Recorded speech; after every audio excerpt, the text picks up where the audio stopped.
ফারুক ভাই কেমন আছো তুমি? আমি না বোন কেমন আছো? ভাই আমি একটা জরুরি কথা কইতেছি, আগে সেটা শুনেন।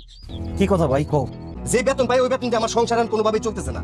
আমি এর জন্য সিদ্ধান্ত নিয়েছি যে আমি একটা ব্যবসা করব। নগদ টাকা দরকার, সেটা তো আমার কাছে নাই। এর জন্য আমি আপনার বাড়িতে আইছি, আপনি আমার 1 লাখ টাকা দিবেন, সেই টাকা দিয়ে আমি ব্যবসা শুরু করব। এই 1 লাখ টাকার জন্য সে সারাক্ষণ আমার সাথে ঝগড়া করে, এমনকি আমার গায়ে হাত পর্যন্ত তোলে। তুমি যেমনে পারো এই 1 লাখ টাকা জোগাড় করে আইনো আরে দাও। আমি আব্বার রাইখা যাওয়া জমি চাষবাস করে খাই, তার মধ্যে বিদেশ যাওয়ার জন্য কিছু টাকা জমা দিছিলাম, ওই টাকার কোনো হদিস পাইতেছি না। ওই মেয়ে ওই, আপনার বোনটা যখন বিয়ে করছি চালানা পয়সার যত কত নেই নাই, আর এখন 1 লাখ টাকা চাইছি দরকার বলে, সেটা আপনি আমার না করে দিতে পারবেন না? যখন বিয়ে করছো তখন তো কইছো ভালোবাসার মানুষ, তোর আমার কিছু লাগবে না। আমার যখন ভালোবাসার মানুষ দরকার ছিল তখন আমি ভালোবাসার মানুষ চাইছি, এখন আমার টাকা লাগবে জন্য আমি টাকা চাইতেছি। ভাই ভাই এত নিষ্ঠুর হয় না ভাই, আমার বোন তোমার অনেক ভালোবাসে ভাই। গোষ্ঠী বাড়ি আপনার ভালোবাসা। হায় আল্লাহ, আমার জামাইটা চাষ করে দিছে। এই শয়তানের থাপড়ায় দাঁত সব ফালায় দাও। যাও। আসেন আমার থাপ্পড় মারতে, হাত ভাঙ্গা কোন দিকটা ঢুকাই দিমু। আমি 1 সপ্তাহ টাইম দিয়ে গেলাম, এই 1 সপ্তাহের মধ্যে আমার 1 লাখ টাকা যদি না দিতে পারেন, আপনার বোনের আমি ডিভোর্স লেটার পাঠাবো। কাকা আসসালামু আলাইকুম, ভালো আছেন? কাঁঠাল গাছ থেকে কাঁঠাল পাঠাচ্ছেন যে? আমার বাগান, আমার গাছ, আমার কাঁঠাল, আমি পারতেছি, তোর কোন সমস্যা? এই কাঁঠাল বাগান পুরোটাই তো আমার আব্বার নামে। আব্বা মরে যাওয়ার পরে এর মালিক তো আমি তো দেখাশোনা করতেছি। এই বাগান আর এই জমি আমার কাছে বিক্রি করে শিখেছে নগদ ক্যাশ টাকায়। এতদিন আমি কাগজপত্র পাই নাই জায়গা, তুই ভোগ দখল করছো, তোর আমি কিছু কই নাই।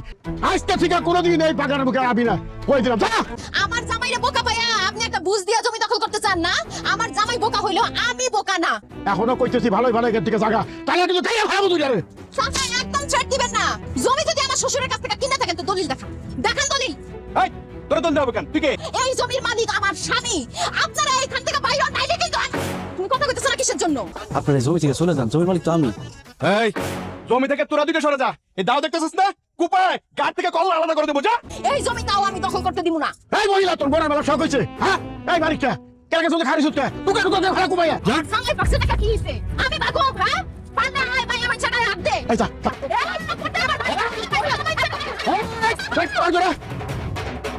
কাঁঠাল খেয়ে বেড়েছে। কি যে ভয় পাইছিলাম, গলাটা শুকিয়ে গেছে। খুব ভালো করছো সর্বদাই। এই শরবত তুমি খাইবে না। কেন?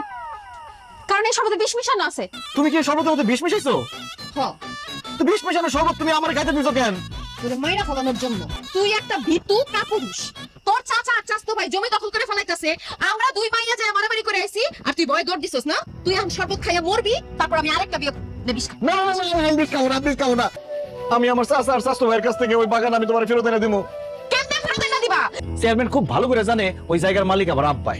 চেয়ারম্যানের কাছে বিচার দিলে চেয়ারম্যান চাচা আর চাচতো ভাইয়ের কাছ থেকে ওই জমি ফেরত এনে দিব। চিন্তা করিস না, আমি আছি তো নাকি। ওর বাপ পুত্রের খবর দিছি, আইতাছে। আপনার সাহস কত বড় যে আপনি সাত্তারের জমি বেদখল করে নিছেন? সাত্তার একটা বোকা শোকা ছেলে থেকে আপনি ভাবছেন যা খুশি তা করবেন। এই গ্রামে কি আর কোনো লোকজন থাকে না? খবরদার করে দিলাম, যদি সাত্তারের জমির দিকে আরেকবার গেছেন তাহলে আপনাদের বাপ পুত দুটাকে কিন্তু আমি জেলের ভাত খাওয়ান পেলাম। আপনার সাথে দুটো কথা ছিল। আচ্ছা তারাই তুই বাইরে যা। সাত্তার বাইরে যাবো না, সাত্তার এখানেই থাকবো। যা বলার সাত্তারের সামনে বলেন। 2 মিনিট আমগুলো করে কথা কর। সত্তর তুই একটু বাইরে যা, যা। আচ্ছা যা, কি করেন শুনে এতটা ডাক দিলাইস? আপনারা জানাই তো ছাত্র বাগান বাড়ি দখল করছি, এখন আবার আপনি ছাত্রের পক্ষ নিয়ে হাইটেক শুরু করছেন কেন? যা সাত্তারের জমি দখল করবেন, আমি কোনো কথা বলবো না, চুপচাপ থাকবো। 50,000 টাকা দিবেন, দিতে টাকা। চেয়ারম্যান সাহেব, তাকে আমার সাথে করে নিয়েছি। এই বাগানের মালিক আমার বাপ, ও যেন জীবনে কোনোদিন এই বাগানের আশেপাশে না আসে, ঠিকঠাক ভাবে বুঝাই দিবেন। 50 ঠিক আছে। চেয়ারম্যান সাহেব, আপনি আমার চাচার কাছ থেকে ঘুষ নিতেছেন? এটা তুই ঘুষ দেখলি কই? তোর চাচা খুশি আমার কটা টাকা দিচ্ছে, এটা কি ঘুষ হয়ে গেছে? তোর বাপে মরার আগে এই বাগানের টোটাল জায়গা তোর চাচার কাছে বেচে থেকে গেছে। তোর বাপ এটা করছে নাকি? কোন সূত্রে জমির মালিক এখন তোর চাচা? আপনি চাচার কাছ থেকে ঘুষ নিয়ে, মানে এই বকশিসের টাকা নিয়ে এখন চাচার পক্ষে কথা কইতেছেন? বেদবের মতো কথা কস, সে বলে তুই কই যেতেছো? তোমার সংসার ছাইরা, তোমারে ছাইরা আমি সারা জীবনের জন্য চলে যাইতেছি। আমি তো সংসার করে কি করব? তোর সামনে দিয়া যদি কেউ আমারে তুইলা নিয়ে যায়, তুই তো ছায়া ছায়া দেখবি, ওই তুই কিছুই করতে পারবি না। সে বলি তুমি আমার ছেড়ে যাও না, তোমার ছাড়া আমি থাকতে পারবো না, তোমার আমি অনেক ভালোবাসি। না না না ভাবি, তুমি যাইতে পারবে না, আমি তোমার যাইতে দেব না। আরে তুই কেন? আমার মরা শ্বশুর শাশুড়ি যদি কবর থেকে উঠতে আসে আমার আটকায়, তাও আমার আটকাইতে পারবো না, আমি যাবো। সে বলে হ্যাঁ ভাইজান, কি হইছে তোমার? ভাবি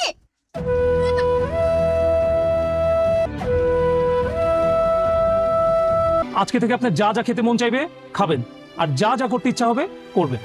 কেন ডাক্তার সাহেব? আপনি আর বেশি দিন বাঁচবেন না। জন্মাইলে মরতে হইব, এটাই জগতের রীতি। আমি এমনি এমনি মরব না, মরার আগে আমার কিছু ইচ্ছা আছে।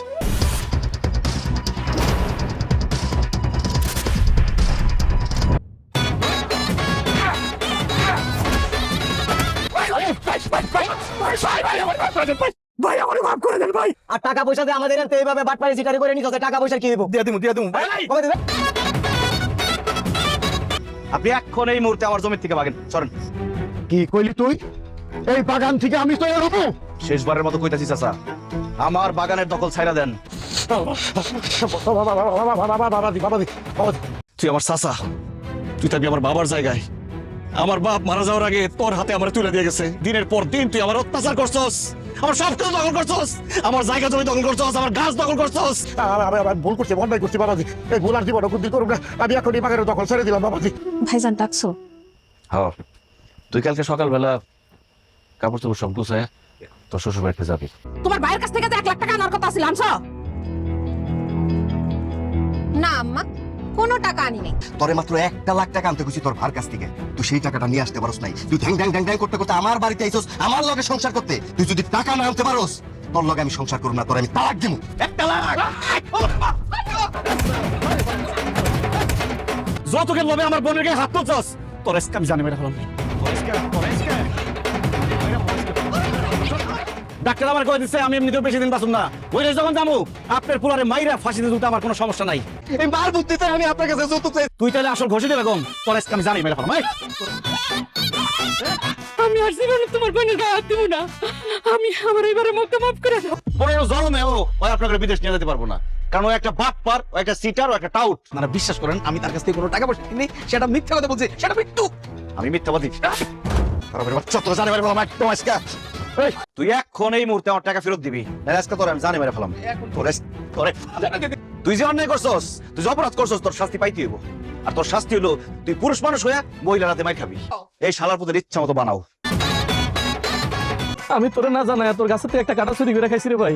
আমি ভাবছিলাম যে তুই তো সরল সোজা মানুষ। ওই ছাগল আমি চুরি কইরা বাজারে বিক্রি করছি ভাই। এই ছাগলটা ফেরত দিয়া আমার মাফ করে দেন ভাই। আজকে তোর কঠিন শাস্তি হবে। এই জুতার মালা তোর গলায় পড়া, সারা এলাকা ঘুরামো আর এলাকা থেকে বের করে দিব। আজকে আপনার বিচারে বসে চেয়ারম্যান সাহেব, আজকে একদম তারপরে তো 32টা দাঁত ফেলাই দেবো। আর তুই আমার কি বিচার করবি? আমি কি করছি? আপনি একটা ঘুষখোর, এই গ্রামের মা বোনের দিকে বদনজর দেন। আপনি একটা দুর্নীতিবাজ, আপনি একটা দখলবাজ, আপনি একটা চাঁদাবাজ, আপনি একটা ভোট চোর। ডাক্তার আমার কইছে আমি বেশি দিন বাঁচব না। আমি তো মরে যাবো, তোরে হয়ে মরুম। সবার সামনে স্বীকার কর, তুই একটা ঘুষখোর। আমি ঘুষ খাই। এই লালু চেয়ারম্যান ভোট চুরি করে চেয়ারম্যান হয়েছে। সে একটা দখলবাজ, সে একটা চাঁদাবাজ, সে একটা বদ চরিত্রের লোক। এই লোক প্রত্যেকটা দিন আমার বড় বিরক্ত করে। আমি বিচার চাইতে আওয়াতে আমার উল্টা চোর বানাইছে। এই জুতার মালা এই চোর চেয়ারম্যানের গলায় পরায়া পুরা এলাকা ঘোরা আর সবাই। কারণ আমার সহজ সরল পায়া বোকা পায়া আমার সাথে যারা অন্যায় করছে, আমার জিনিসপত্র যারা নিয়ে গেছে, তাদের সবাই আমি উচিত শিক্ষা দিচ্ছি। এখন মরে গেলেও আমার আর কোনো দুঃখ নাই ডাক্তার। আপনার শরীরে আসলে কোনো রোগই নাই, আপনি সম্পূর্ণ সুস্থ। মানুষ তোমার উপর অত্যাচার করে, অন্যায় করে, তবুও তুমি ভয়ে কিছুই করতে পারতা। অন্যায়ের প্রতিবাদ কইরা 2 দিন বাঁচার মধ্যে যে শান্তি আছে, অন্যায় সহ্য কইরা 100 বছর বাঁচার মধ্যেও সেই শান্তি নাই।